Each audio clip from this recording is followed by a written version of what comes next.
All right, Fresh, let's go to the Southeastern Conference this weekend. This game is a 7 p.m. kickoff. It's a night game in Athens.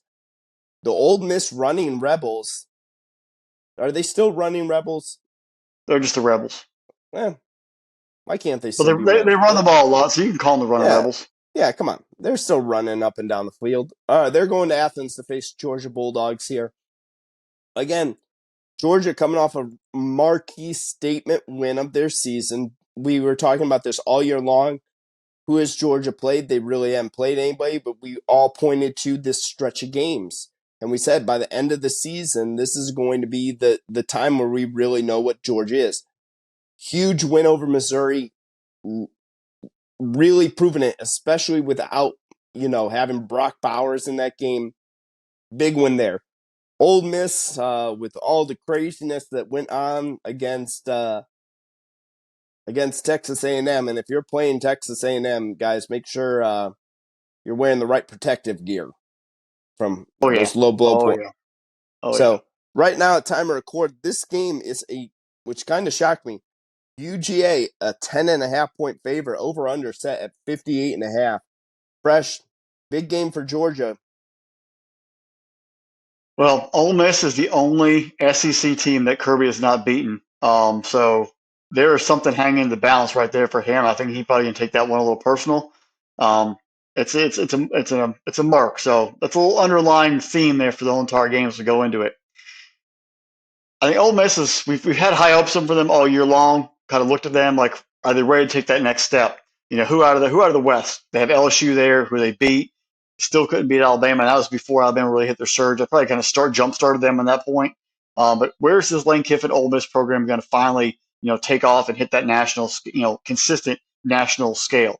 They went to the Sugar Bowl a couple of years ago, had a little step back last year, and now they're right back here on the precipice at number 9 in the country. Where do they how can they put it all together? Can they get the defense to actually play at a higher level to help balance the offense?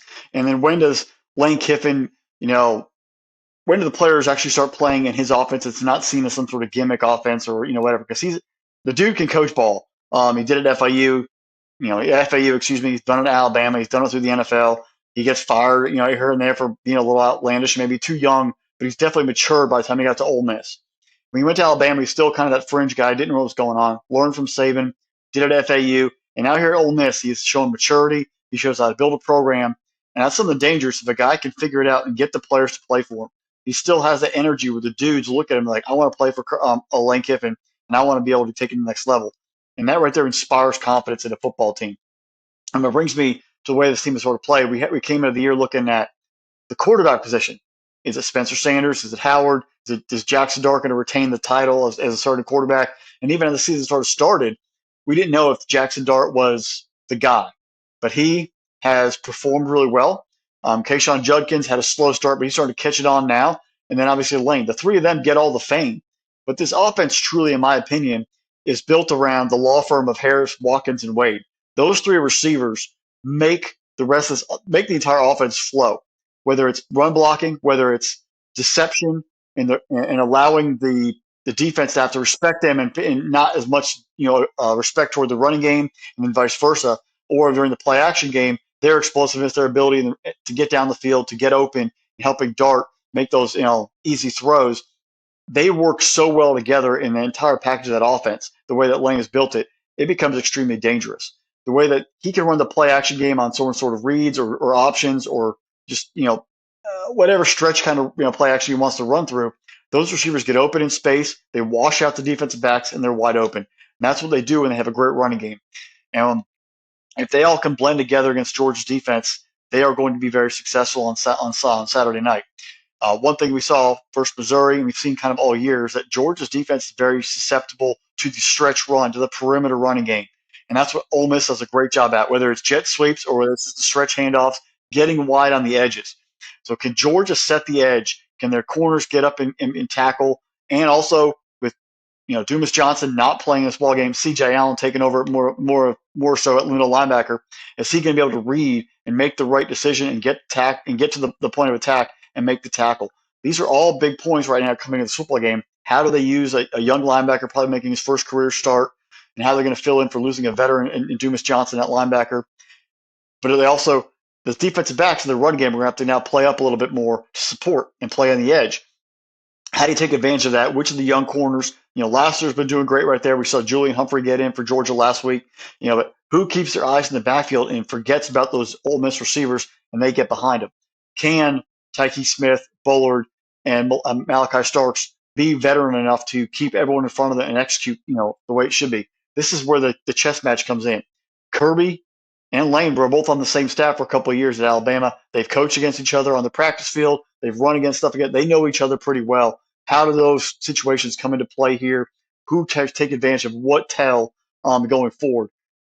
Pete Golding's defense obviously has grown. They are not fantastic, but they play better on the road. How do they match up with a top 10 offense in with Mike Bobo and Carson Beck and all that group has to provide? Bauer's probably still not playing in this football game, probably his best chance to come back versus Tennessee. But how does this offense continue to evolve and take advantage of maybe some miscommunication in that Ole Miss secondary? The Ole Miss pass rush is very, very good, and they can get home on the quarterback. So you have to get rid of the ball early, and you're going to have to run the football to slow that pass rush down. Where does that come into play? Can Ole Miss also play penalty-free football? They're 114th in the nation, averaging 7.3 penalties a game for 62 yards. And on the road, they're averaging 8 penalties for about 62 yards as well. So can they manage their emotions? Does the crowd noise get to them? This is the last home game for the Dogs. Does the Dog Nation empty the tank with energy and noise and make it an extremely hostile environment for this Ole Miss offense and Jackson Dart? Do we get false starts? Do you get miscommunications? Are guys not getting the right read? How does that come into play? You look back at last year when Tennessee came in, the crowd was raucous. They had, 6, 7 false starts, all in key critical situations. How does the crowd impact it, and how does Ole Miss avoid the penalties? If they can play disciplined football and maintain down and distance, they're okay. If they get out of out of the 1st and 10, they get 1st and 15, 1st and 20, that running game becomes less and less effective, and passing game becomes the reliance, and that pass rush for Georgia and that secondary come into play. There are big situations right now. Is Ole Miss, I think they're built for it. They've been through the game versus the Tigers. They went to Alabama. Those kids understand the big game environments. This is now, if you win, you still might have some somewhat outside chance of getting to Atlanta, depending on what Alabama does. If they lose to Auburn or Kentucky, but you have a chance for a New Year's Six bowl, just like Missouri does. You have a chance to continue to supplant yourself as a big program on the rise. And going in and beating number 2 team in the country would put you in a great spot with recruits, with the landscape of the way the league is changing. Can you go into Athens and get it done? This is an offense that can do it, but can the defense for Ole Miss show up and balance them out? That's what I'm really trying to pay attention to. Offensively for the Dogs, Carson Beck, you had some throws you made. The receivers made some great plays. You missed some. The offensive line did not play a very good game versus Missouri. How do they redeem themselves and continue to improve? You're going to need probably about 30 points to beat Ole Miss. If your defense can hold them to 27, you can score 30, you're okay. But you're going to have to put up points again this week against Ole Miss and match, and it could be a shootout. This is probably the best offense you're going to face. Can you be able to match them blow for blow if it comes down to that on Saturday night? In the end, I think the Dogs, with the home crowd, find a way to dig deep. It's going to be a physical game. Their offensive line is going to play a little better, but they're going to have to grow up a little bit to get that running game and keep Ole Miss on the sideline. Dogs win by 9. They don't cover, but they survive in advance to go up to Neyland and take on the Vols next week. This will be another classic battle, late night under the lights there between the hedges in Athens. Fresh. It's been interesting because I was very impressed with Georgia's effort against Missouri, and I thought they played a really well-rounded game. I thought the defense really came to play, was opportunistic, and for Ole Miss to win this game, it's basically going to be all the things you said about. They have 66 penalties on the year. Georgia, in comparison, has 39, and that was my big thing. Like, for Ole Miss to win this football game, you need to play completely mistake-free football. You cannot let a drive get stalled out because of a stupid penalty or a stupid holding call or something that puts you from, 2nd and 3 to 1st and 20. It can't be that. This has also got to be a game where if I'm Ole Miss, I need Quashon Judkins to ball out. I need him to look at what what Schrader did with Missouri and just go, okay, I can do that, and I'm a better running back than he is. I'm a beast. And he turns on that beast mode, that extra special thing that made him, he was a freshman last year going into this year, and we had him as an All-American. He has that secondary gear. I would not be shocked to see him just have a 150 type of day. And we said that last week, and the comments blew up and said, you guys haven't watched a ton of Georgia football. No one's been able to run the ball in Georgia.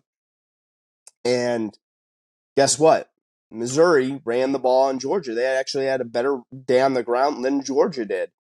And I look at this and I look at Georgia and I say, Deshaun Edwards, I need you to pick it up just a touch. Like 77 yards on 16 carries. I need a little bit more out of you. I need a little bit more out of this running game here. Because, like you said, Fresh, I feel like until Brock Bowers gets back, I feel like Georgia is kind of like playing with fire. And like you're good enough and you're talented enough that you can play with fire, but is there one of the days where you overreach yourself and you get burned? Is there a day where you decide like, okay, I've done this so many times and I'm on autopilot and stuff like that. I know you said that Kirby has never beaten Ole Miss. They have played a grand total of one time since Kirby has been there at Georgia. So, it's not, and that wasn't with Lane Kiffin as the head coach of Ole Miss at the time either. So I'm going to kind of throw that piece out here. I got a weird feeling about this game. I don't know why this game is sitting weird in my stomach. Everything that I know about college football, everything like the eye test and everything I've watched on the year, I picked Georgia. Everything is telling me to pick Georgia on this. And man, for some reason I just get this sinking suspicion that this is going to be something special for Lane Kiffin. He may not have beaten Alabama this year. And the fact is that he can kind of go back and say, like, hey, Alabama, like, we trade wins with them. Like, we'll beat them one year, they'll beat us this year. But I think Lane Kiffin is, like, desperate to be the number 2 team in the West and being able to really take a shot against Alabama. This could be the game. This could be the game here. I'm having a hard time. I'm having a really, really hard time. I got to pick Georgia because I can't pick against Georgia at Athens at night. But I would take Ole Miss in the points in this game. It's one of those, and maybe my gut's wrong. It could be totally wrong, but I just have this weird feeling about this game. I don't have any like profound like insight. I don't have any like hidden stat that's jumping off the page at me. I don't have like, oh yeah, if they do this and look, this is a way they've exploited other teams. It's just one of those games that just feels weird to you. And I don't know why, and I could be dead wrong, and I probably will be dead wrong on this. So it is what it is. But I'll still say Georgia to win, but I'll take Ole Miss in the points in it. And just a disclaimer, folks, because some of y'all don't understand what we're talking about or don't listen to the full comments.